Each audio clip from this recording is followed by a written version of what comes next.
369장 죄짐 맡은 우리 구주.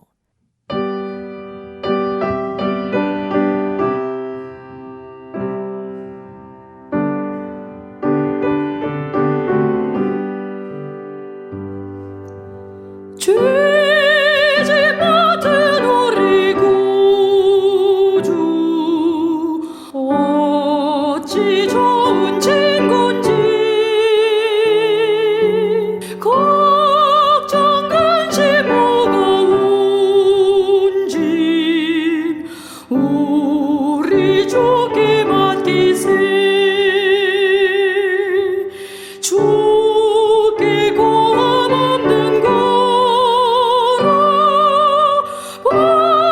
방해받지 못하니 사람들이 어찌하여 아를 줄을 모를까. 시험 걱정 모든 괴로움 없는 사람 누군가. 부질없이 낙심 말고 기도드려 아뢰세. 이런 진실하신 친구 찾아볼 수 있을까.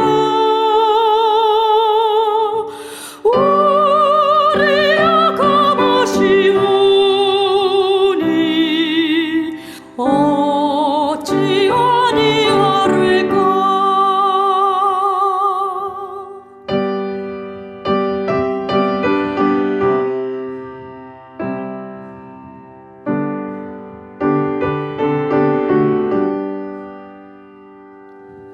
근심 걱정 무거운 짐 아니 진자 누군가.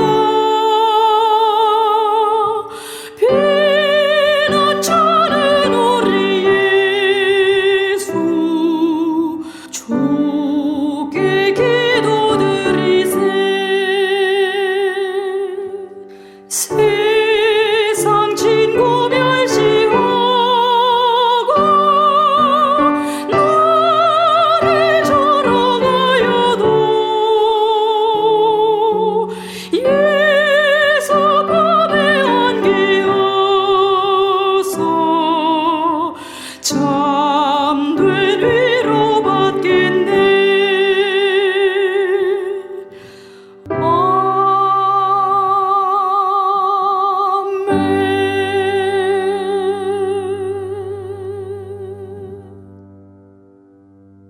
제 9장.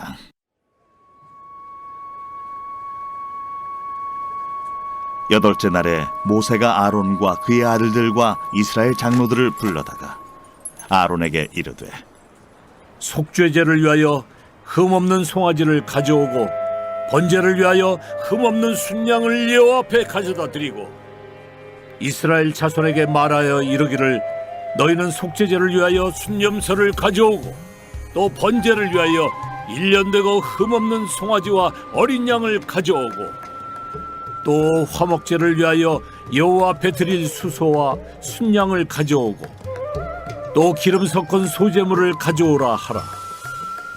오늘 여호와께서 너희에게 나타나실 것임이니라. 그들이 모세가 명령한 모든 것을 회막 앞으로 가져오고 온 회중이 나와 여호와 앞에 선지라. 모세가 이르되, 이는 여호와께서 너희에게 하라고 명령하신 것이니 여호와의 영광이 너희에게 나타나리라. 모세가 또 아론에게 이르되, 너는 제단에 나아가 내 속죄제와 내 번제를 드려서 너를 위하여 백성을 위하여 속죄하고 또 백성의 예물을 드려서 그들을 위하여 속죄하되 여호와의 명령대로 하라. 이에 아론이 제단에 나아가 자기를 위한 속죄제 송아지를 잡음에 아론의 아들들이 그 피를 아론에게 가져오니 아론이 손가락으로 그 피를 찍어 제단 뿔들에 바르고 그 피는 제단 밑에 쏟고 그 속죄제물의 기름과 콩팥과 간 거풀을 제단 위에서 불사르니 여호와께서 모세에게 명령하심과 같았고 그 고기와 가죽은 진영 밖에서 불사르니라. 아론이 또 번제물을 잡음에 아론의 아들들이 그 피를 그에게로 가져오니 그가 그 피를 제단 사방에 뿌리고 그들이 또 번제의 제물 곧 그의 각과 머리를 그에게로 가져오매 그가 제단 위에서 불사르고 또 내장과 정강이는 씻어서 단 위에 있는 번제물 위에서 불사르니라. 그가 또 백성의 예물을 드리되 곧 백성을 위한 속죄제의 염소를 가져다가 잡아 전과 같이 죄를 위하여 드리고 또 번제물을 드리되 규례대로 드리고 또 소제를 드리되 그 중에서 그의 손에 한 움큼을 채워서 아침 번제물에 더하여 제단 위에서 불사르고 또 백성을 위하는 화목제물의 수소와 순양을 잡음에 아론의 아들들이 그 피를 그에게로 가져오니 그가 제단 사방에 뿌리고 그들이 또 수소와 순양의 기름과 기름진 꼬리와 내장에 덮인 것과 콩팥과 간 거풀을 아론에게로 가져다가 그 기름을 가슴들 위에 놓으매 아론이 그 기름을 제단 위에서 불사르고 가슴들과 오른쪽 뒷다리를 그가 여호와 앞에 요제로 흔드니 모세가 명령한 것과 같았더라. 아론이 백성을 향하여 손을 들어 축복함으로 속죄제와 번제와 화목제를 마치고 내려오니라.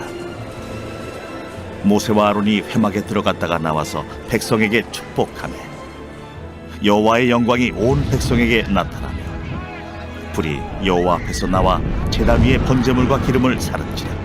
온 백성이 이를 보고 소리 지르며 엎드렸더라.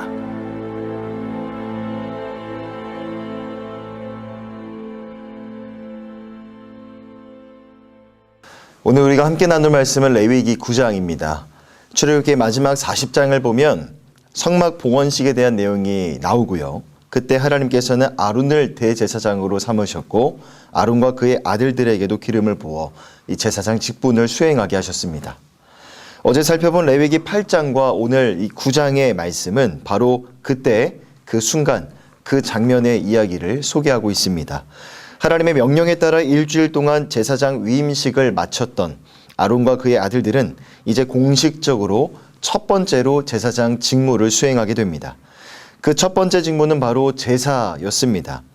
아론은 자신을 비롯한 제사장을 위한 제사와 그리고 온 이스라엘 백성들을 위한 제사를 준비하면서 공식적인 첫 번째 직무를 시작했습니다.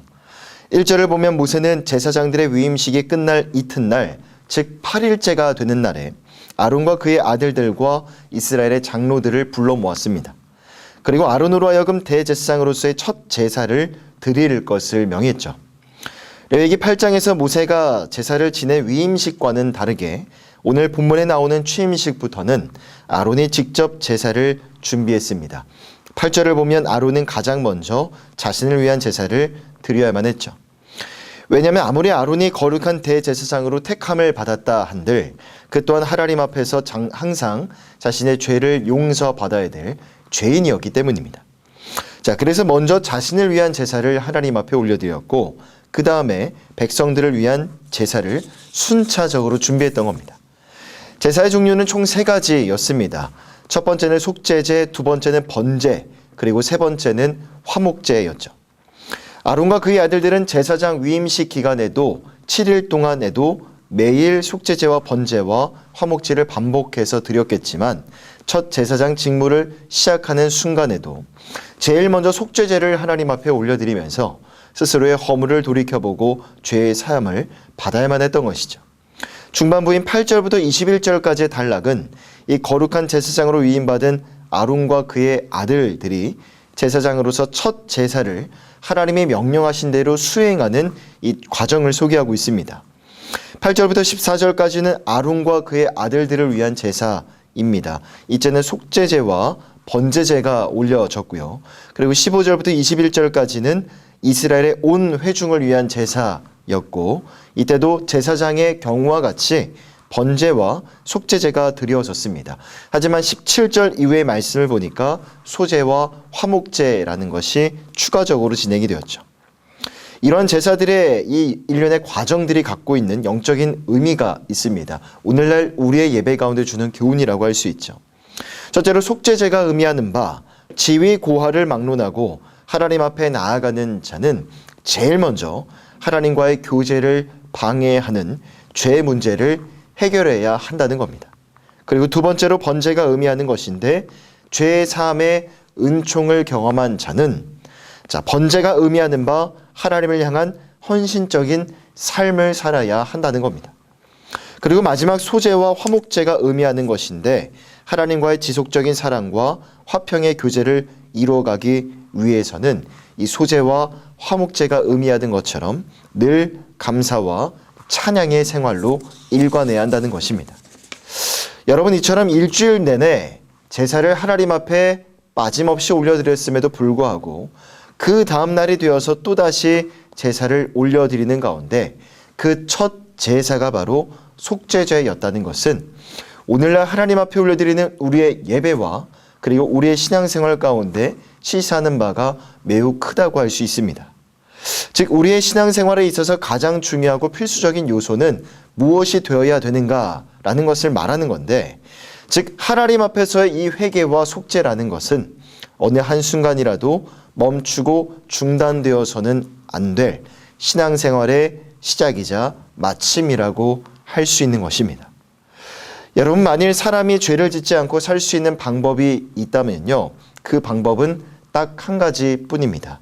지금 이 자리에서 죽는 것이죠. 사람이 짓는 죄는 사람이 죽어야만 끝이 날 수 있습니다. 다시 말하면 반복적으로 죄를 짓고 죽기 직전까지도 죄를 짓는 것이 바로 연약한 인간의 실존의 모습과 한계라는 것입니다. 여러분, 거듭나는 것보다 거듭난 사람으로 사는 것이 더 힘들다라는 말이 있습니다. 다른 말로 표현해보면 회개하는 것보다 회개한 사람답게 사는 것이 몇십 배, 몇백 배 더 어렵다는 뜻이 되겠죠. 예수님을 통해 복음이 깨달아져 예수님을 내 삶의 주인으로 영접하고 구원을 얻는 내면의 감격도 참 귀하지만, 여러분, 성도가 싸워나가야 될 영적인 싸움은 바로 그 순간부터 시작입니다. 예수님을 믿고 얻은 이 구원의 기쁨과 감격을 잃어버리지 않도록 성도는 여전히 내면에 남아있는 옛사람의 모습, 옛사람의 씨앗들, 죄성과 싸워야 하고 또 세상과 싸워야 하는 것입니다. 그래서 성경은 날마다 우리에게 성령으로 충만할 것을 명령하고 있는 것이죠. 또한 성도의 구원을 여러 방면에서 소개하고 있는, 설명하는 구원의 서정 가운데에는 여러분 성화와 영화라는 것이 있습니다. 여러분, 구원을 받았다라는 것을 칭의라는 말로, 즉 예수님을 통해 의롭다 칭함을 받았다라는 말로 우리가 설명할 수 있다면, 여러분 성화는 칭의를 경험한 성도가 예수님을 꾸준하게 지속적으로 닮아가는 것을 뜻합니다. 죽을 때까지 이 땅을 살아가는 내내 성도의 삶에 예수님을 닮아가는 성화가 이루어지고 그래야 하는 겁니다. 또한 예수님이 다시 오시는 그날 예수님의 모습과 똑같이 닮아지는 과정이 완성이 되는 이 거룩한 영화를 마침내 경험하게 되는 것이죠. 결국 이 칭의를 과거적인 구원이라 하고, 성화를 현재적 구원, 그리고 영화를 미래적인 구원이라고 우리는 정의해 볼 수가 있습니다. 그런데 여러분, 만일 내가 구원을 받았다라는 것만을 생각하는 사고는 자칫 이 구원에 대해서, 이 구원은 내가 따놓은 당상이다라고 구원에 대해 잘못된 오해를 하게 되기가 쉽습니다. 이미 내가 구원을 받았으니 어쩌면 내가 신앙생활 하면서 조금은 방종해도 괜찮겠구나라는 그러한 이해의 여지를 남길 수가 있기 때문이죠. 하지만 내가 구원을 받았다라고만 아는 것과 나의 구원이 현재도 이루어져 가고 있고, 또한 장차 나의 구원이 이루어질 것이라는 것을 종합적으로 알고 생각하는 성도의 삶에는 상당히 큰 차이가 있다고 저는 생각합니다.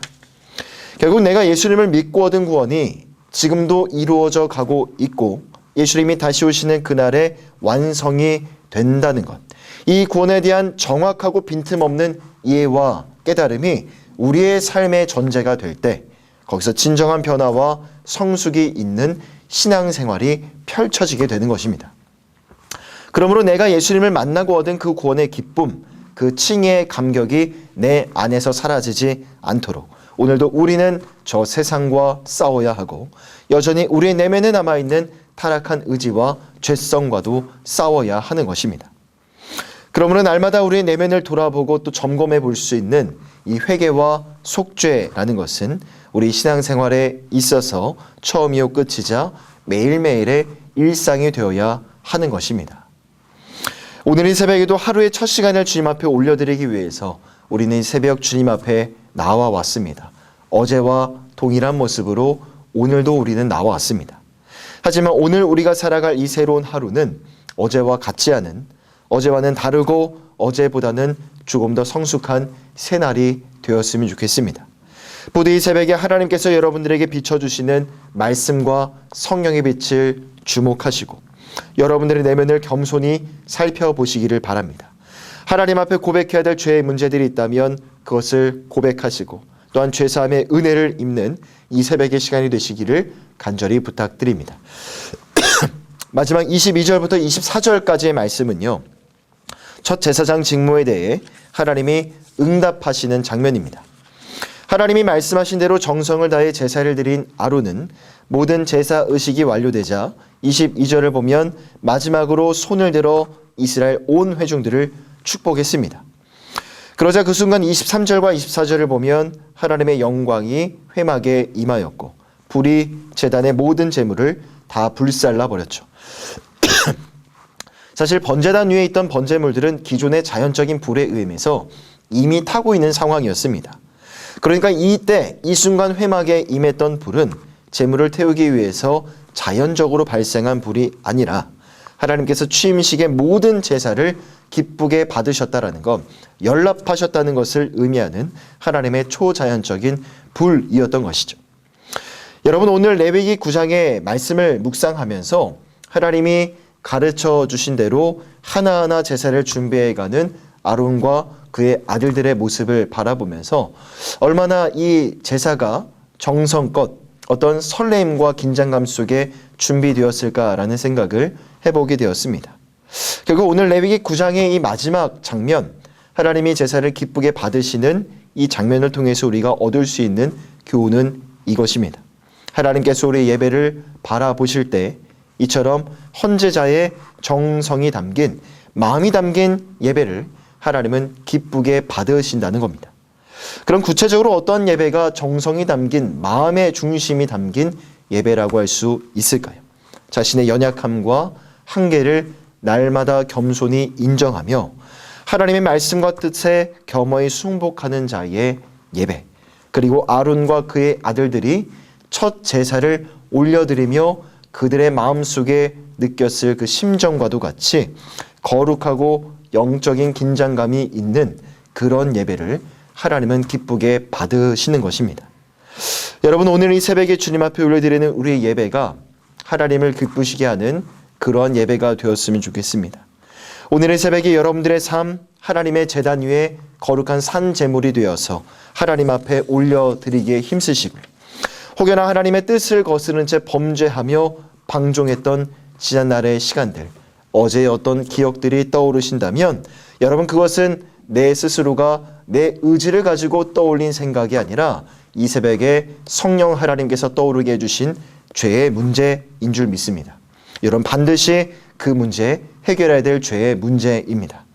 오늘의 새벽에 하나님 앞에 겸허히 엎드려 간절한 회개의 자리로 나아가시기를 바랍니다.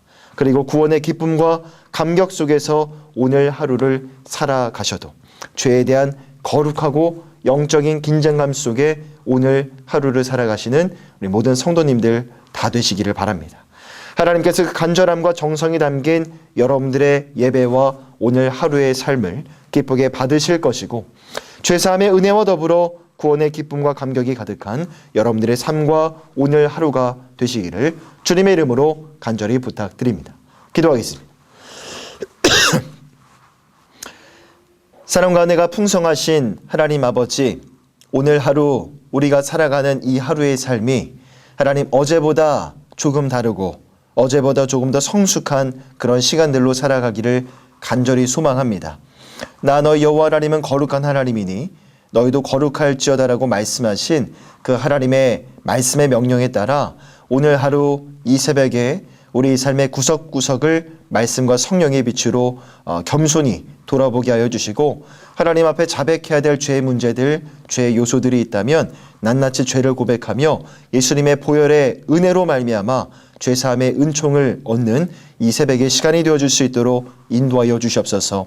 하나님, 날마다 이 복음에 대한 이해가, 깨달음이 더욱더 깊어지기를 원합니다. 복음에 대해서 잘못 이해하고 잘못 생각함으로 인하여서 우리 신앙생활 가운데 어려움이 초래되는 것이 아니라 우리 하나님의 말씀과 이 하나님의 교리를 통하여 올바르고 바른 그 복음의 진리를 붙들고 의지하여 날마다 믿음의 성장과 성숙이 이루어져 가는 복된 하루의 삶이 되어줄 수 있도록 인도하여 주시옵소서.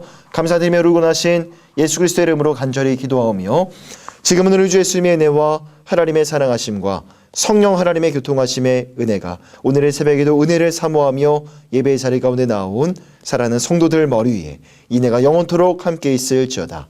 아멘.